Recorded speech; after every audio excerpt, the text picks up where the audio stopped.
Parfait.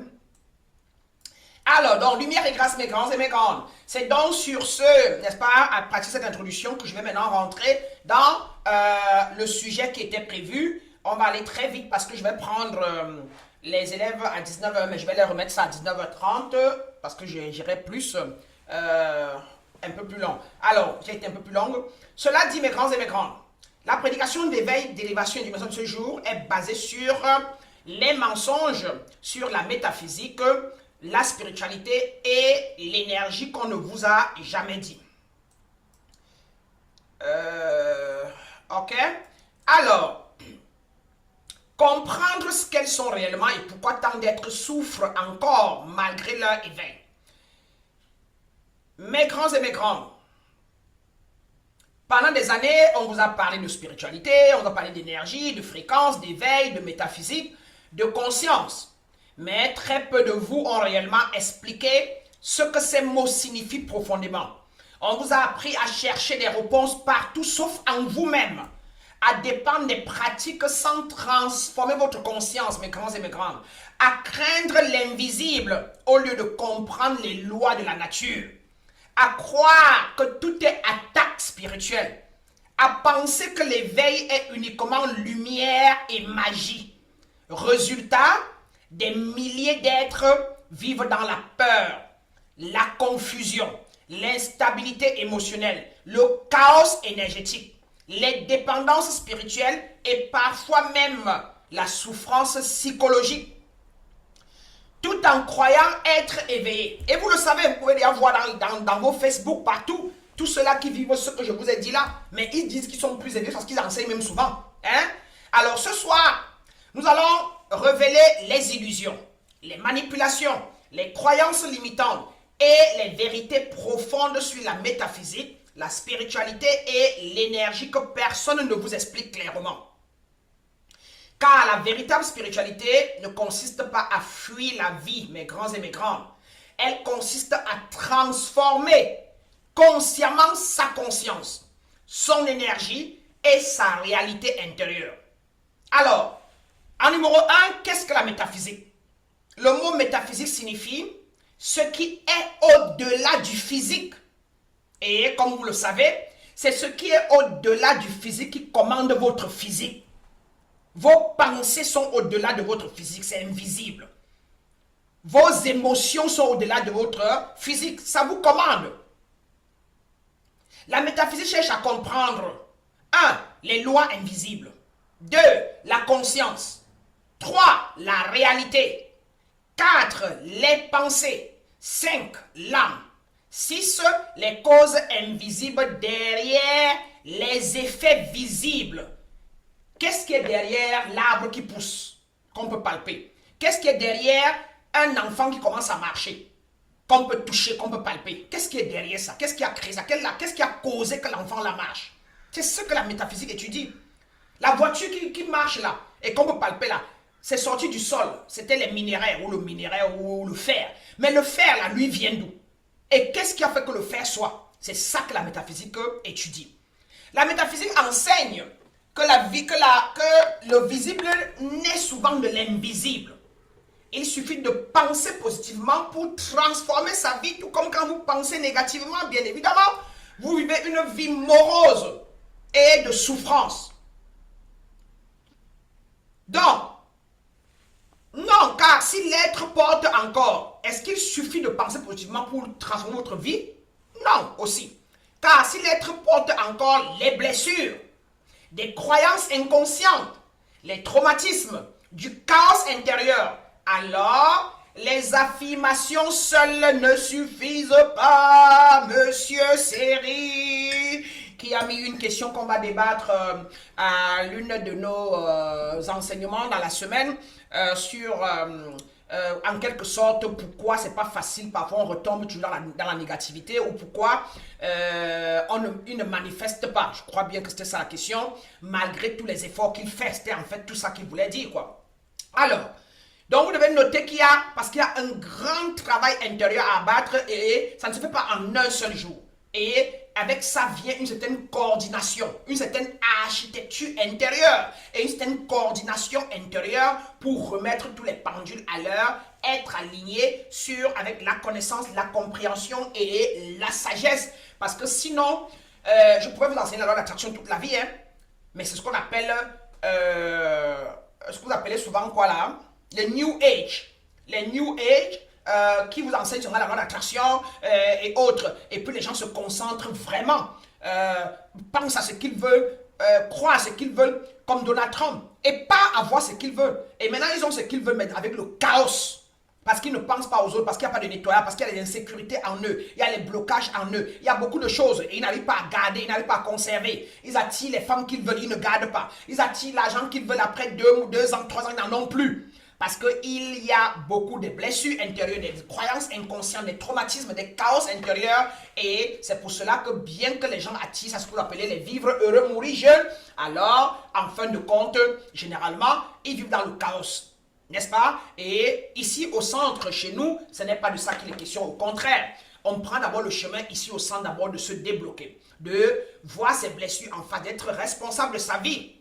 N'est-ce pas? De comprendre où on vient, comprendre qui on est, comprendre où on veut partir et décider de commencer à se reprogrammer dans ce sens-là en restant dans des milieux, dans les environnements qui vont donner les conditions pour que nous puissions atteindre notre vision ou notre mission. Mais si on se précipite, il n'y a pas de problème. La précipitation a une conséquence. Les impulsions ont des conséquences, n'est-ce pas? Mais la stabilité, le calme, la patience ont des avantages. Mesdames, mesdemoiselles et messieurs, mes grands et mes grandes. D'accord? Il faut très bien noter. Chaque vertu a un avantage. Et chaque contre-vertu, contre-norme a des conséquences. L'indiscipline a des conséquences. D'accord? La désharmonie a des conséquences. L'harmonie a des avantages. D'accord? La discipline a des avantages. Donc, il faut savoir ça. Le principe du travail. Quand vous travaillez, il y a des avantages. Quand vous ne travaillez pas, n'est-ce pas, vous êtes paresseux, il y a des conséquences. Alors, donc, quand tu as, par exemple, exemple d'un aspirant, j'ai accompagné un aspirant qui répétait chaque jour, je suis abondant, l'argent vient à moi. Mais intérieurement, il vivait dans la peur du manque. Il ne se sentait pas digne. Il sabotait inconsciemment ses opportunités. Il vivait dans le désordre. Il croyait pratiquer la métaphysique, mais en réalité, il utilisait les affirmations pour fuir ses blessures. Et moi, je l'ai fait au début. Au début de mon ascension, j'ai fait ça.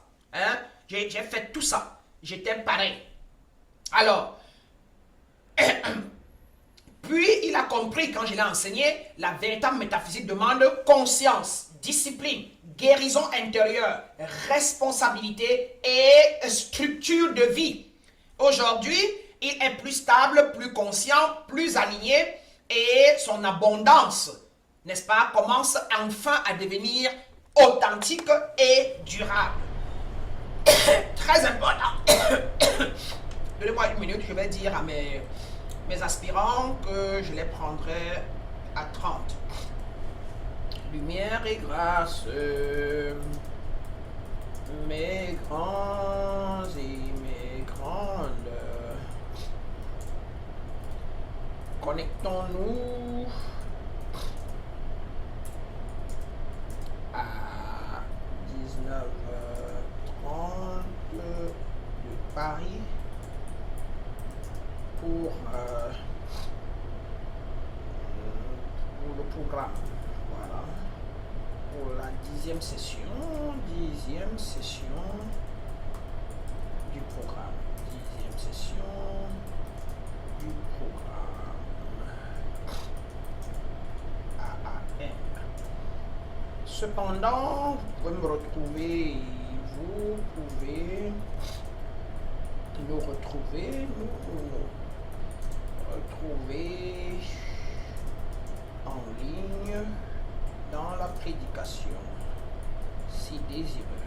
Voilà. Si désireux. À toutes. Voilà. Parfait. Alright, je reviens à vous maintenant. Donc, mes grands et mes grandes, vous avez compris pour la métaphysique. Allons maintenant pour la spiritualité. Et après, quand on va finir, asseyez-vous et faites la nuance. Hein. entre tout ça. Vous allez voir que c'est interconnecté, ce ne sont que des noms qui changent, d'accord? Et dépendamment de quand on parle d'une entité ou de l'entièreté de la vie, d'accord? Alors, la spiritualité, qu'est-ce que c'est? Définition profonde. La spiritualité est, en un, la relation consciente entre l'être humain et le sacré. Voilà. Hein? Elle est la recherche de la vérité, de l'unité, de l'alignement, de la conscience, de la connexion avec le divin. D'où il n'y a pas de spiritualité africaine, spiritualité indienne, etc. Il n'y a qu'une seule spiritualité, elle est universelle, le monde de l'esprit, n'est-ce pas? Mais par contre, il y a des cultures. Il y a la spiritualité de culture indienne. Il y a la spiritualité de culture africaine. Hein? Et les cultures, donc, c'est ce qui diffère. Ça veut dire que les spiritualités, on utilise les mêmes bases.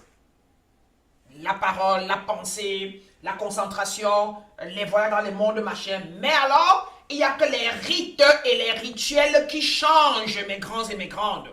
Il n'y a que les rites et les rituels, c'est-à-dire que la façon de pratiquer la spiritualité qui diffère, qui change.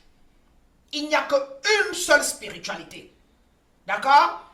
Il n'y a qu'une seule, appelée la spiritualité universelle. Maintenant, quand chacun a la spiritualité et utilise et émet la façon de l'utiliser et qui devient une habitude, c'est des rites, maintenant avec des rituels habitués à ça, qui fait donc la différence. Et on peut donc parler donc de spiritualité africaine, comme on dit souvent, ou de spiritualité égyptienne, ou de spiritualité catholique, ou de spiritualité protestante, hein, selon leur religion, mais qui en réalité sont des dogmes, n'est-ce pas? Maintenant, la vraie spiritualité n'est pas dogmatique, au contraire, elle conduit l'homme. C'est pour ça que je dis toujours que les religions ne sont pas des spiritualités. Moi, je dis que, et je suis catholique, hein, dans mon exotérisme, je pars à l'église catholique. Dans mon ésotérisme, je suis un être illuminé. D'accord? Donc, on va dans l'extérieur. C'est pour ça que vous allez voir que tous les êtres éveillés vont à l'église. Parce que la Bible, dans les églises,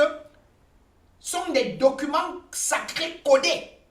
Et on ne les décode pas dans les églises.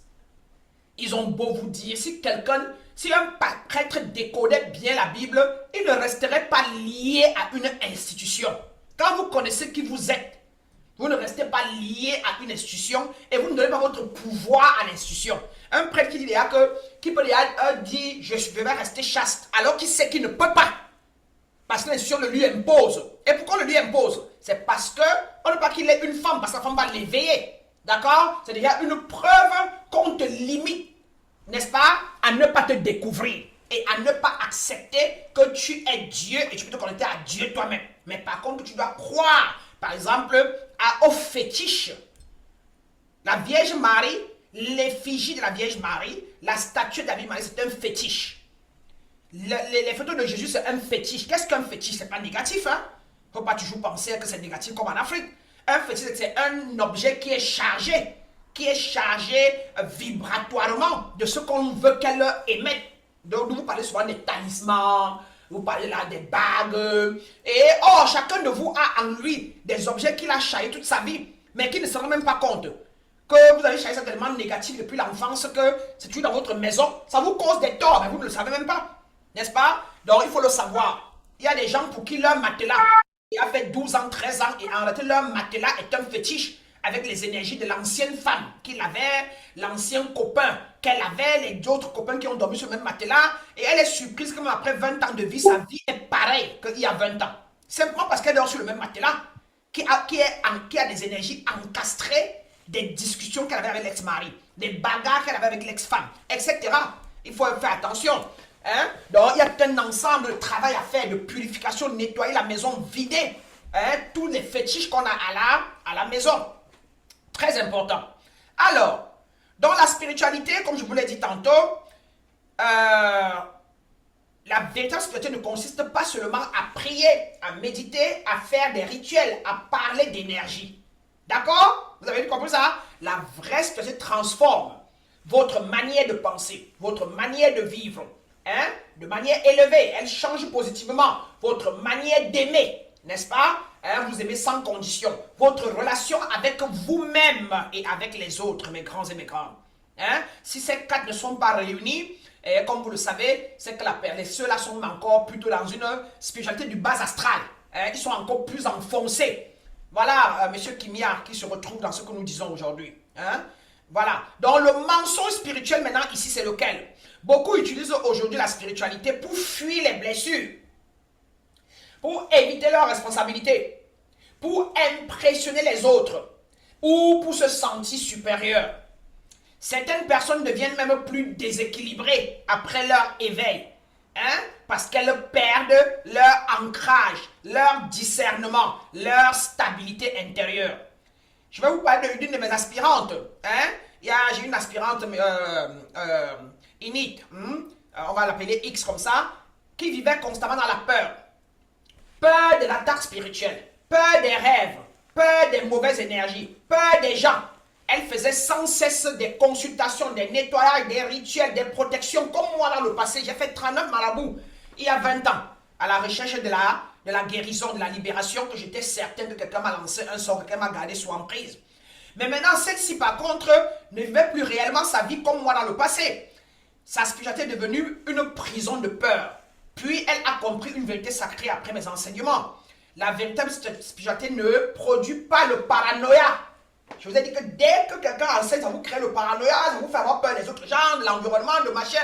Mes grands et mes grandes, vous avez peur de vous-même. Vous avez peur de votre propre ombre.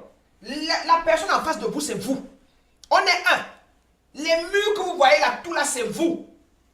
Et vous fuyez, vous avez souvent peur de l'invisible alors que vous êtes l'invisible. Vous voyez ce que vous dites? Vous voyez? Donc, elle produit la paix. La vraie spiritualité produit la paix, l'alignement, la joie, la stabilité. Aujourd'hui, cette aspirante vit avec plus de conscience, plus de discernement, plus de calme, n'est-ce pas? Plus de confiance intérieure. Et elle ne dépend plus constamment de la peur invisible. Parlons maintenant de l'énergie. Qu'est-ce que l'énergie? L'énergie est la force vivante qui circule dans toute existence, encore appelée prana en Inde, appelée chez moi dans mon centre le principe actif universel. P-A-U. Le principe actif universel est Dieu. Ok? Alors, la force... Attendez, je vais muter Madame Tama. Madame Tama, vous vous mutez? Ah, elle s'est mutée. C'était même pas elle, la pauvre. C'était plutôt quelqu'un d'autre. Ok. Alors, donc notez. Maintenant, qu'est-ce que l'énergie? L'énergie est la force vivante qui circule dans toute existence. Et tout existe. Tout. Tout est énergie, mes grands et mes grands. Ce que vous appelez encore esprit. Tout est esprit. Tout est énergie. En quelque sorte, quoi. Ça peut vous passer facilement à la tête. Les pensées, tout est énergie. Les pensées, les émotions, les paroles, les relations, les lieux, les endroits, le corps, les intentions. Tout est énergie compactée. Tout ce qui est dur, c'est l'énergie dense. Tout ça, ça c'est l'énergie. Hein, la télécommande. Et vous savez bien que si on y met le feu là et tout, elle peut se dissoudre, se fondre, n'est-ce pas? Et redevenir liquide. Et dans le liquide là, on peut la fondre et là, l'écraser, elle devient poudre. Et on peut souffler dans la poudre et elle devient le vent. Et on a plus ça. Vous voyez? D'ailleurs, ça peut partir d'un état solide à un état désagrégé ou whatever. Tout comme l'eau, qui peut devenir vent, peut devenir air, peut devenir la glace. Et chacun de vous, mes grands et mes grandes, monsieur Massala, monsieur Janvier, le grand Série, vous êtes debout là, vous étiez bébé. Qu'est-ce qui est entré dans votre mère? C'était le vent, c'était l'air, c'était l'esprit, c'était l'énergie qui était entrée en elle dans son ventre. Et puis avec le temps, qu'est-ce qui s'est formé autour de l'énergie là? Ce n'est que des boules de sang.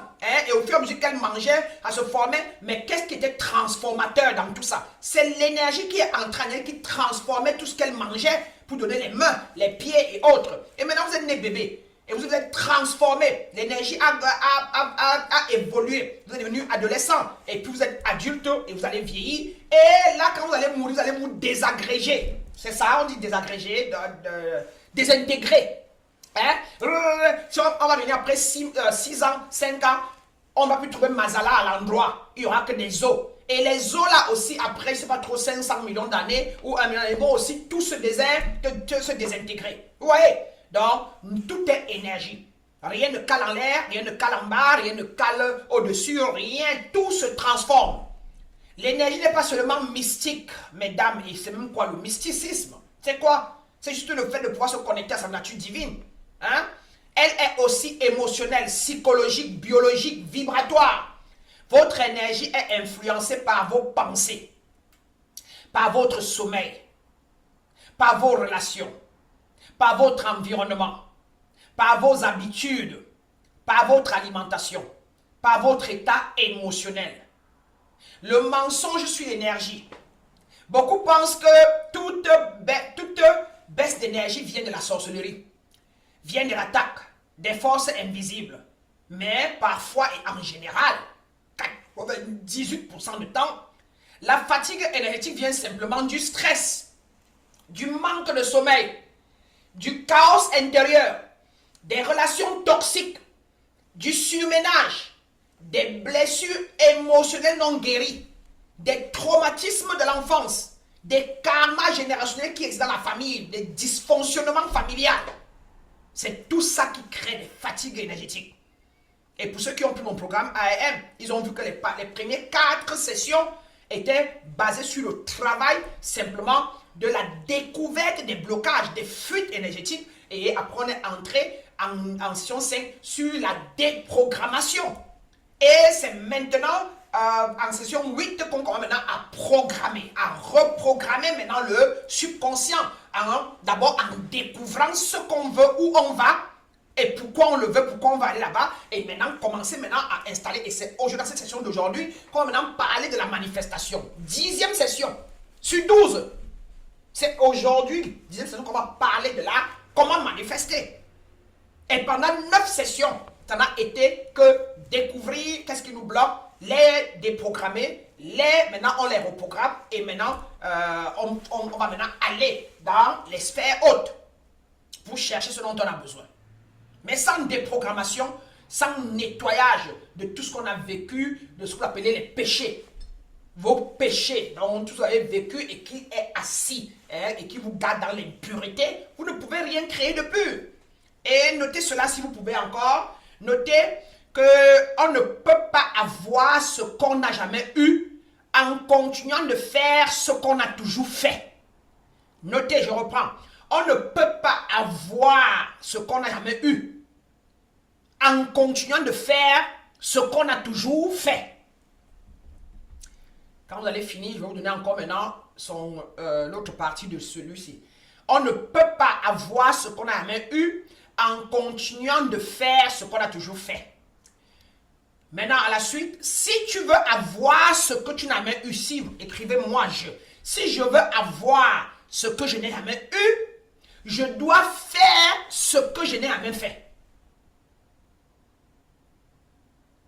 Et c'est là où ça fait mal. C'est pour ça que les gens fuient la responsabilité. La responsabilité. Venir prendre des programmes de nettoyage, de déblocage, où ils vont être responsables de se défaire. Ils préfèrent aller se réfugier à l'église, donner leur tête à un pasteur, à un prêtre, à un charlatan de faire pour eux. Les gens ne veulent pas être responsables. Ils ne veulent pas s'asseoir, prendre du temps, se concentrer pour aller en eux et regarder là où ils ont tout ce qui est mauvais et enlever. Non. Ils préfèrent aller à l'église, bavader, crier toute la nuit. Oh, esprit de... Et puis, ils préfèrent dépendre de Jésus, dépendre d'Allah, dépendre de Mohamed, pour dépendre de Dieu. C'est Dieu, je remets tout à Dieu. C'est faux, mes amis.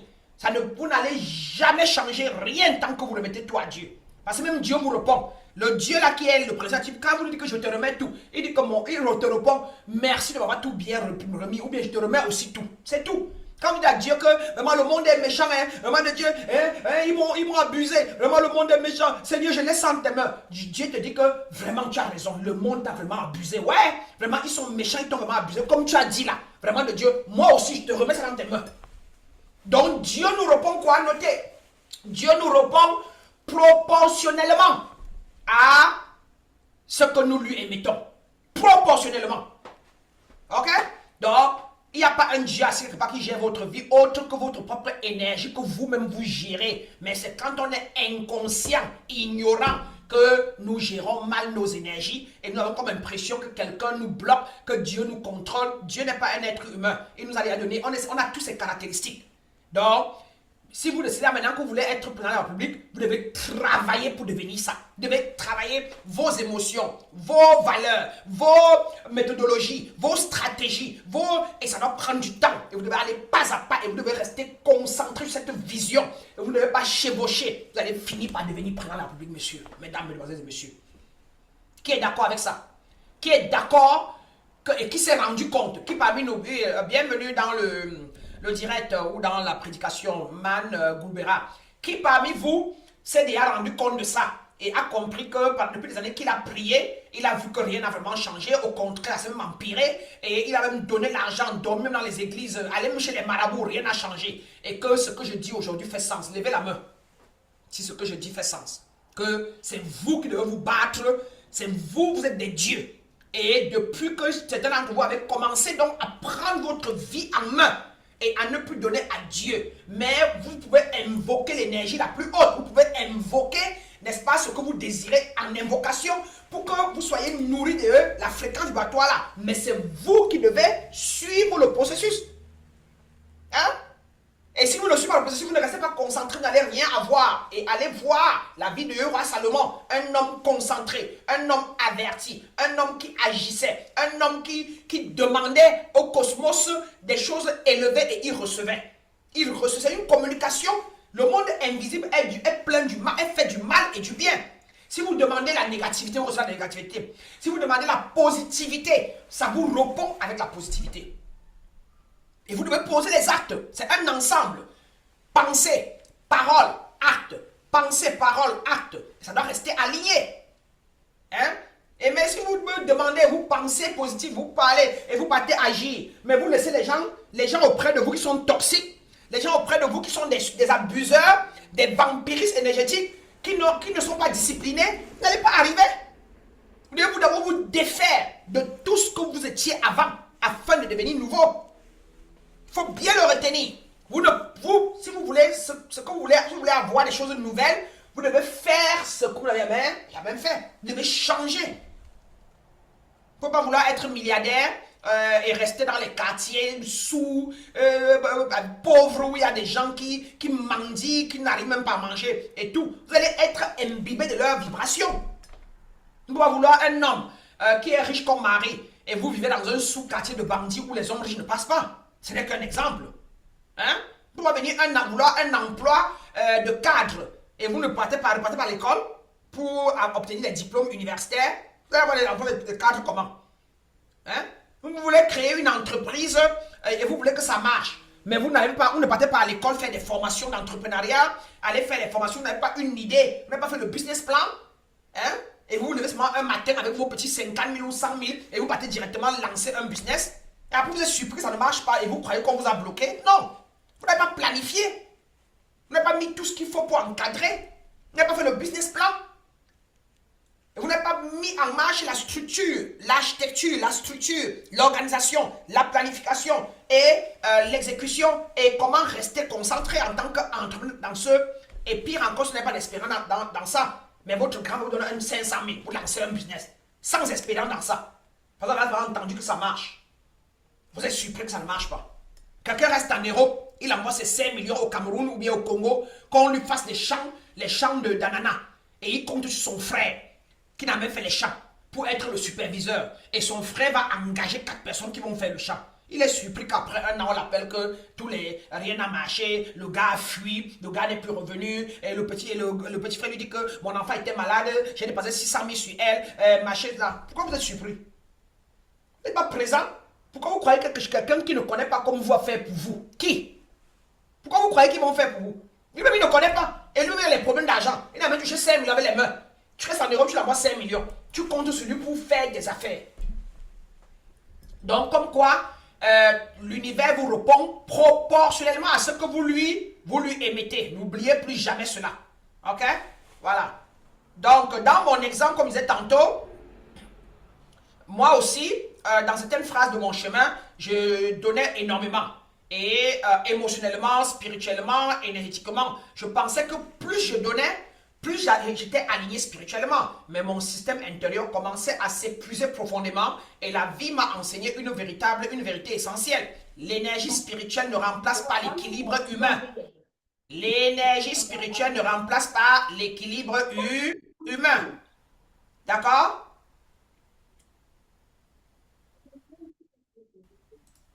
Il faut le savoir, il faut le comprendre, il faut l'entérimer. Vous devez maîtriser ça. Ok. Quand vous comprenez ça, vous aurez moins de problèmes. Mais si vous ne comprenez pas ça, vous n'êtes pas, vous êtes des dieux. Donc, si quelque chose arrive, vous devez savoir que c'est vous qui avez causé.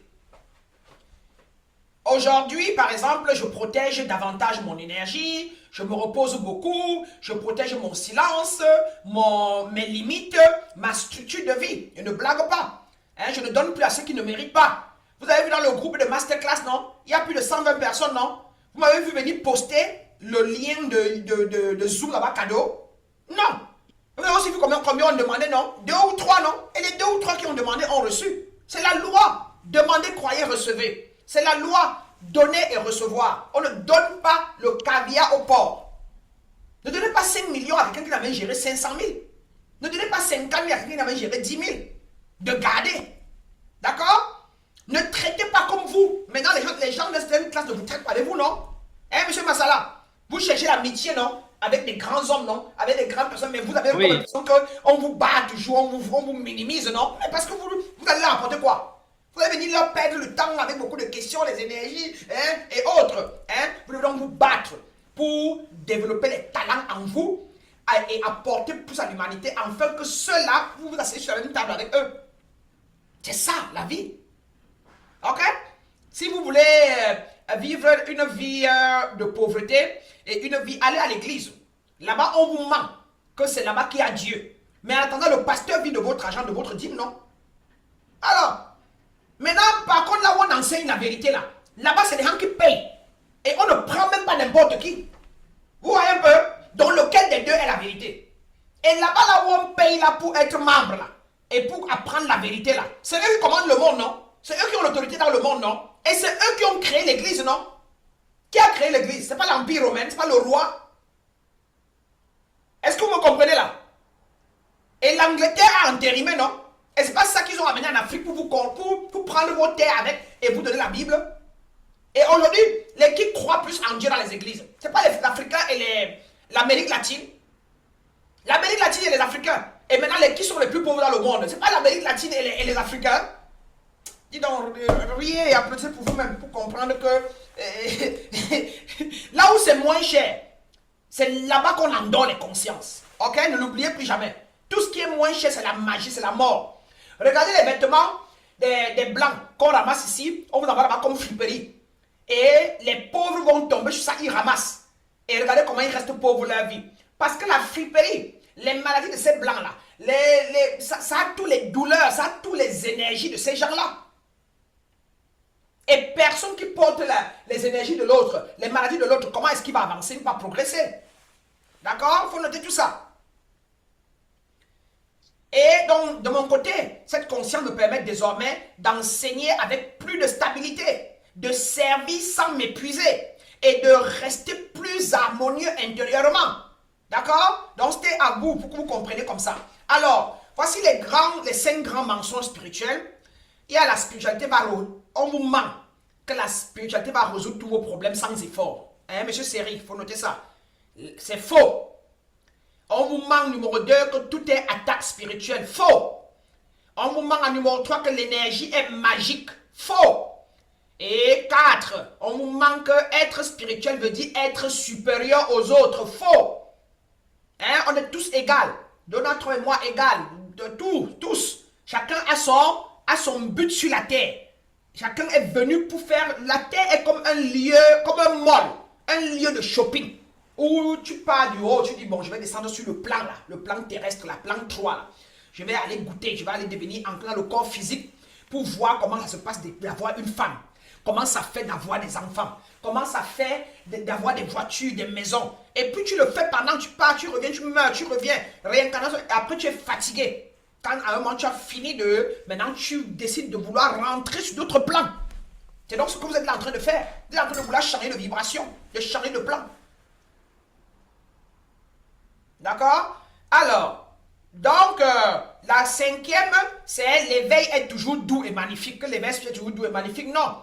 L'éveil n'est pas doux et magnifique. L'éveil, c'est un chemin de déprogrammation. Hein, de tous les anciens paradigmes, c'est d'effet des traumatismes qui bleurent l'étincelle divine en vous. Hein, et ce n'est pas facile du tout. Ce n'est pas facile, mais quand vous allez amorcer le chemin, c'est votre appel. Vous ne pouvez plus rentrer ma charrière.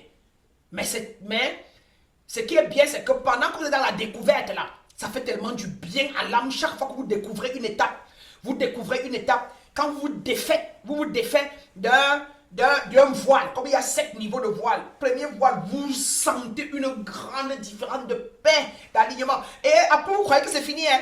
Et quand vous faites encore tomber notre voile encore, ben vous passez encore une autre dimension. Ainsi de suite. D'accord? Ne l'oubliez pas. C'est ça. Et regardez, monsieur Massala. Le peu que vous connaissiez avant de me rencontrer. Et regardez, depuis que vous m'avez rencontré, le peu que vous avez appris, comment ça vous a rendu comment. Même seulement le peu que vous avez enseigné aujourd'hui. Aujourd'hui, seulement. Hein? Quand vous allez finir, ça va vous faire du bien. Oh, je suis sur le bon chemin. Oh, finalement. Oh, mais là, je comprends maintenant. Oh, c'est une libération. D'accord? La connaissance libère. Et donc, comme je disais tantôt, la vérité est que le véritable éveil est souvent confrontant, transformateur, exigeant, profond. Car il détruit. Hein, Madame Tama, ça la chauffe là. Elle est passée à l'étape supérieure là et ça la chauffe quand elle avait fini l'initiation 1 là. C'était un peu doux là. Manger et tout. Mais maintenant l'initiation 2, comme elle me l'a dit, elle a failli démissionner quoi. Tellement c'est perturbant. Elle croyait que quand elle va être spirituelle là, après l'initiation 1, elle va seulement faire comme ça. Comme ça. Ça va faire clac, clac. Hein? Attendez, je vais la regarder pour voir comment elle rit de ça. Même série.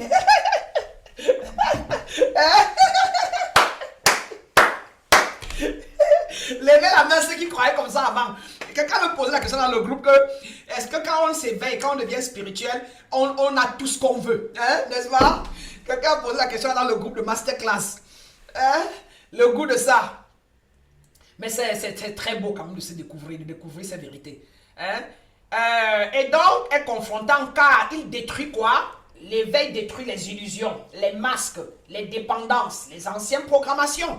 Et vous vous êtes programmé pendant plus de 100 ans de vie, plus de 4 décennies d'incarnation. Vous croyez que vous allez en 3 mois ou 1 an seulement nettoyer les illusions, les masques, les dépendances et les anciennes programmations? Non. Soyez juste fiers de là où vous êtes maintenant. Soyez fiers, heureux, heureuses, hein, que vous êtes en train de connaître la vérité que d'autres n'ont pas.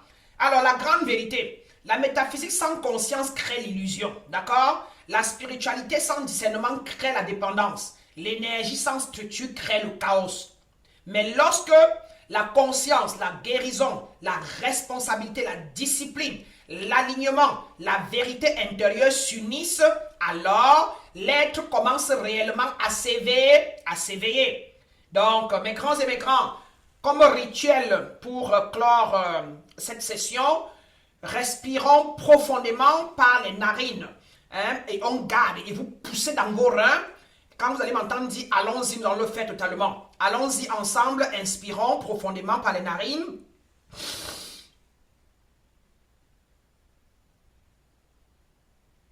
Et lâchez par la bouche. Ah.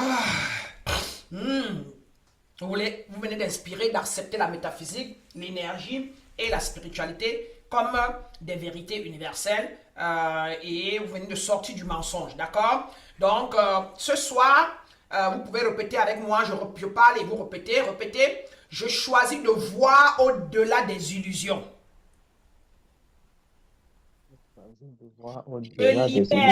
Je libère 2 points, les peurs, les croyances limitantes, les croyances limitantes, les dépendances spirituelles, L'indépendance spirituelle. les mensonges hérités Les mensonges hérités. et Les mensonges hérités. les illusions qui maintenaient ma conscience captive. Et les illusions qui maintiennent la conscience captive. Je Et ma choisis, conscience captive. je choisis la vérité, Je choisis la choisis vérité, la conscience, la la conscience, conscience, la clarté, la la clarté, clarté, la stabilité la stabilité et l'alignement. et et l'alignement. l'alignement. Je ne veux plus fuir ma vie. Je ne veux plus fuir ma vie. Je veux maintenant le transformer consciemment là. Je veux maintenant le Je vais transformer maintenant le consciemment là. transformer. Et ainsi il en est. Et ainsi il en est. Fait et accompli ce jour. Fait et accompli ce Fait et jour. accompli ce jour. Namasté ou alors Amen ou Namasté. alors Alléluia. Amen. Namaste. Alléluia. Mes grands et mes grandes, pour conclure, le véritable éveil ne consiste pas à paraître spirituel. Il consiste à devenir plus conscient, plus équilibré, plus aligné, plus vrai, plus libre intérieurement. Et lorsqu'un être atteint cet équilibre, il cesse de vivre dans la peur, il cesse de dépendre, il cesse de fuir et il commence enfin à vivre en harmonie avec lui-même, avec Dieu et avec la vie et la nature qu'il est totalement. Alors, mes grands et mes grandes, allez, préparez-vous pour répondre à cette question après. Quelle croyance spirituelle ou énergétique vous gardez captif jusqu'aujourd'hui? Numéro 2, vous allez avoir la vidéo après. Hein. Quelle vérité avez-vous comprise ce soir? Et numéro 3, que décidez-vous désormais de transformer dans votre conscience, votre spiritualité ou votre vie? Je vais vous lire dans les commentaires dans Facebook, dans les commentaires dans YouTube. Car l'éveil commence souvent par une vérité que l'on accepte enfin de voir. C'était pour vous, Maître Brana, la grande prêtresse de lumière, hermétiste illuminée, guérisseuse d'âme et bien évidemment activatrice du pouvoir divin. C'est un plaisir que de vous avoir. Je vous libère maintenant dans la conscience. Je vous libère. Allez et soyez des personnes beaucoup plus conscientes. Allez et soyez des personnes plus averties, plus éveillées, plus élevées et plus sages. Je vous aime, je vous embrasse et je vous maintiens dans la lumière. Maître Brana pour vous. Bien de choses, mes grands et mes grandes. Merci, maître. Bien de choses. Merci, Série. Merci, maître. Merci, Massalam. Bien de choses à vous. Merci, Madame Bété et tout le monde. Lumière et grâce.